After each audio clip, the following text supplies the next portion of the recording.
दुनिया के हर देश में जमीन पर सीमा तय करते हुए बॉर्डर बनाया जाता है।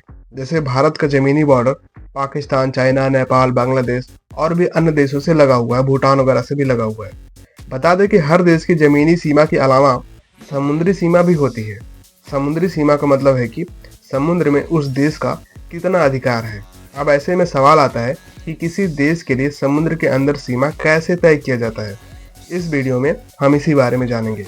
दरअसल साल 1994 में संयुक्त राष्ट्र समुद्री कानून संधि लागू की गई थी। यह अंतर्राष्ट्रीय समझौता ही दुनिया के तमाम देशों का समुद्र में सीमा तय करती है। दरअसल यूएन की एक बॉडी है जो हर एक देश के लिए एक सीमा निर्धारित करती है कि समुद्र का आपका कितना अधिकार होगा।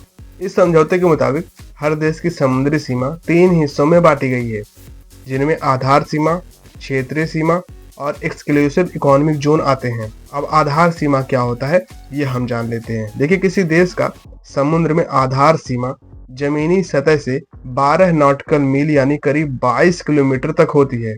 इसमें उस देश के आसपास के द्वीप भी शामिल होते हैं, यानी कि जमीन से लेकर समुद्र की ओर 22 किलोमीटर का जो क्षेत्र होता है उसे आधार सीमा कहते हैं। और दूसरा है क्षेत्रीय सीमा। समुद्र में जमीनी सतह से 24 नॉटिकल मील यानी करीब 44 किलोमीटर उस देश का पूरा अधिकार होता है। इसे क्षेत्रीय सीमा कहा जाता है।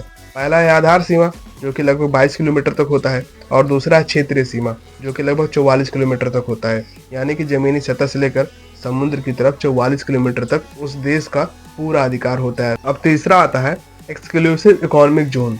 समुद्र के अंदर यह सीमा 200 नॉटिकल माइल यानी करीब 370 किलोमीटर तक होता है।